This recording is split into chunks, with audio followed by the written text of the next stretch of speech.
Nangangarap din tayo na magkaroon ng malaming negosyo na talagang kumita ng malaki. Kung ano mang ginagawa nyo, huwag pong masaktan pag nare-reject kayo. Bottom line, numbers game ang labanan. Kung araw-araw ka lang naman nasa social media, pagkakitaan mo na. Hi mga classmate! Gusto mo bang yumaman sa social media? Mga dapat alamin at mga dapat iwasan? Tara, alamin natin.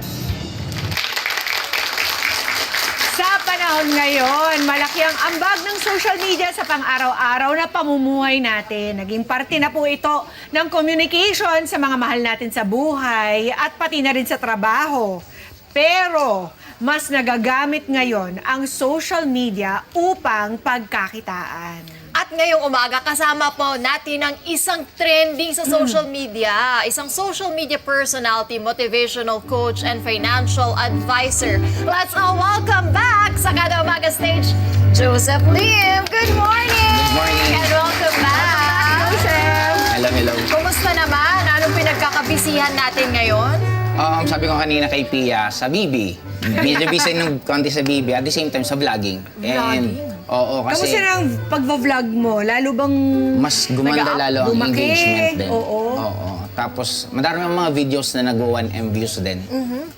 1M views. 1M Bakit? views. Ano bang video yun? Wow, doon agad eh, no? Ano kasi, parang wala siyang perfect na formula ang virality.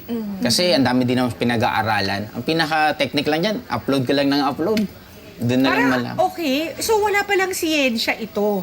Kasi, Joseph, nakikita namin, marami na talaga ang yumayaman sa pamamagitan ng pag-vlog lamang. Itong sina Toro Family, ni Tony Fowler, Kong TV. si Kong TV, si Wamo, si Rosmar. Diba, pag-usapan natin, isa-isa, kung paano ba yumayaman or pinagkakakitaan ang ng mga ito ang pagva-vlog at pagpo-post sa YouTube. Siguro i-atras ko lang ng konti. Dapat maintindihan natin na ang vlogging ngayon, ang social media, parang Metro Manila. Kaya mahal ang rent Metro Manila kasi maraming tao. Okay. Pumupunta lahat ng halos tao sa Pilipinas papuntang Metro Manila. Since maraming foot traffic, mas nagkakaroon ng magandang negosyo. Correct. Ngayon, lahat ng tao nasa social media na. Oo. Since ibig sabihin, lahat ng foot traffic nandito na, kailangan mo lang makuha yung attention ng tao. Then pag maraming attention ka nakuha, dun mo na pwedeng i-promote yung negosyo mo. Kaya katulad sa kanila, ginagawa ng mga nabanggit mo sila, Rosmar, sila Wamos, may kanya-kanya silang style na nakukuha nila yung attention ng tao. Then after, dun sila nagpo-promote. Oo nga, pero to get, di ba nga, labanan ng eyeballs ang sabi nila eh. Napakadami rin kasi nagva-vlog ngayon. So, paano mo makukuha ang atensyon nila? Number one, consistency. Kasi gustong-gusto natin, ni-inspire tayo kay Kong TV, but he started pag-YouTube 2008. And 2023 na ngayon, hanggang ngayon nagbablog pa rin siya. 2024 na pala. Hanggang ngayon nagbablog pa rin siya. Oo. Kaya ibig sabihin, number one, yung consistency talaga. Kasi makakapag-create ka ng sarili mong market. Magkakaroon ng mga tao na masasanay sila na parang hindi na kumpleto yung araw nila kung hindi ka nila napapanood palagi. Nagiging habit na. Nagiging habit na nila. So, tuturuan mo sila kung paano maging habit din yun. Yes. So, how often is consistent? Parang ganito. Pag mamimigay ka ng flyers, example, sa labas, before, pag namigay kang tanghali, ang mabibigyan mo yung mga taong pang tanghali lumalabas or pumapasok. Pag nagbigay ka pang gabi, ang tatamaan mo rin pang gabi. Sa social media, mag-post ka dapat buong araw. Kung kaya may 5 posts per day, much better. 5 posts? Yung tanghali, yung mga taong umaga, tanghali, nagmimerienda, umuuwi, gabi na nagpapahinga, kung makakapag-post ka ng iba't iba, much better. Everyday to. Oo. Sa mga nagsisimula pa lang po, sa mga nagki-create ka pa lang ng tao na magkaroon ng engagement sa'yo. Isa yan sa pinakamaganda mong gawin. Tapos, ano yung mga ipopost? Yes. Ang pwede mong i-post, current events. Makasabay ka kung anong trending. Pang-family na mga posting. Pang-lifestyle na posting. Daanan mo lahat ng iba't ibang personality ng tao pinopost para magkakaroon ka ng engagement doon. Kasi once na nag-like sila or nag-comment sila sa post mo, for 3 months, makikita nila palagi yung mga posting mo. Tapos doon ka na lang sasala. Sisingit ka na lang. Yung pinaka-okay na topic, ganun ba yun? Yung pinaka-may... Ang una mo na attention. Then pag nakakuha ka ng attention, doon ka muna i-promote yung negosyo mo. Isisingit mo lang yung negosyo mo sa gusto mo para yung mga tao nakikita ka na nila. So, doon mo kukunin yung market mo. Pero, Joseph, nakikita ko sa iba, wala naman silang negosyo. Yes. Negosyo nila yung Pagbablog. pagbablog. Pero ang tawid kasi niyan after, magkakaroon ka ng mga advertisement, pwede kang kumuha ng mga ibang product na ipopromote, may ibang ganun na tawid. Kung vlogging itself, ang views, competition lang pero nagva-vary to, almost 5 pesos per 1,000 views sa 5 YouTube. pesos Sa 1,000 views. per 1,000 views. So, hindi pala siya sa hours. Sa views. Views and sa length Watch ng time. videos. Yes. Kung gaano katagal, kung gaano karaming ilalagay mong commercial. Sa ads. Sa ads. Doon pala Can you give us nag-base. an idea? Halimbawa, eto, katulad ni Wamos. Sabi mo, 2008 pa siya nagsimula. Si Si Kong Kong TV. TV. Si Kong TV. When can you expect, kung gawin niya yung posting 5 times a day, when can one expect to start earning money from the vlogging alone? Sa akin, kasi kung gagawin niyo yung vlogging agad na hoping maging Kong TV ka, hoping maging ano ka, mag-start yan ang downfall niya eh. Much better na i-enjoy nyo lang yung ginagawa nyo. Huwag nyong i-give up kung ano man ang trabaho nyo dahil lang nakita nyo na ang daming vlogger na kumikita ng malaki. Kasi marami din na hindi kumikita. Kaya ang importante, isabay nyo lang muna, isingit nyo muna. Pag medyo stable na yung kita mo sa pagbablog, that's the time na pwede nyo pong i-full time. Vlogging. Dito tayo sa vlogging. Pero ang dami na ngayon na platforms. Dati akala natin sa YouTube lang tayo kikita. Pero ngayon, Facebook kumikita na rin. Tapos, I don't know, kumikita ba sa IG? Meron din. Meron din. At sa TikTok. Meron din. So, saan ba pinaka-okay? Depende sa gusto mong market. Kasi ang Facebook para siyang tiyangge. Sorry po sa mga nag-Facebook, even ako Facebook talaga. Para siyang tiyangge na kung halo-halo yung tao. Totoo yun. IG naman medyo mga social. Yes. Mga elites ng konti ang mga nandoon. Sa TikTok naman mga Gen Z. Kaya mamimili ka kung anong gusto mong market. Meron bang time na kung eto, pinost ko sa YouTube, tas ipopost, same video ha, ipopost ko siya doon sa iba pang platforms, nag-work ba yun? Meron. May mga ganun.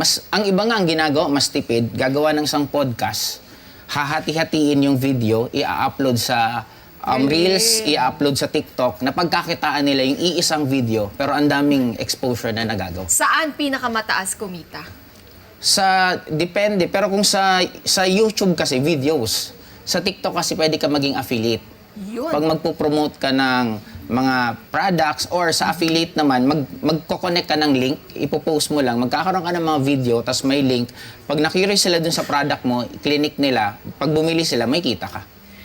Joseph, do you boost your Yes po. post?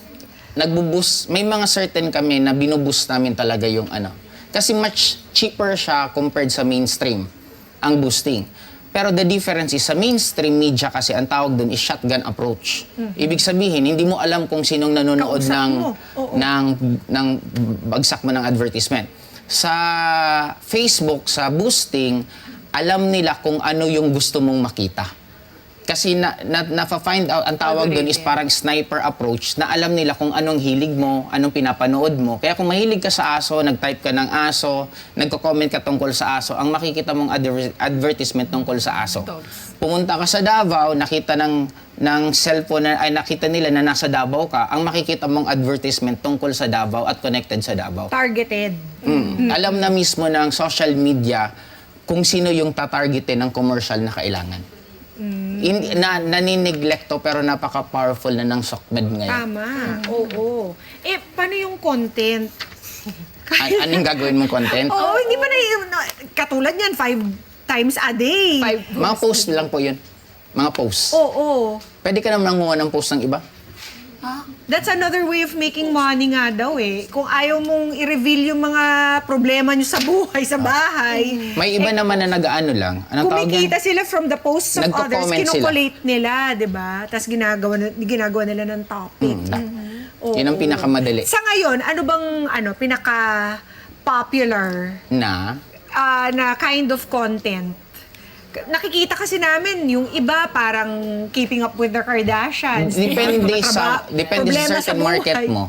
Depende kasi may kanya-kanyang audience ang kada tao. Depende kung ano yung audience na gusto mong i-target.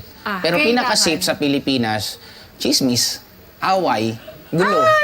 Siguro more on, mas curious kasi yung Pinoy eh, no? So, kung ikaw, elite ka, parang small loud eh, di ba? Pinapakita niya kung anong meron doon. So siguro mas magandang content yung kung saan ka mas...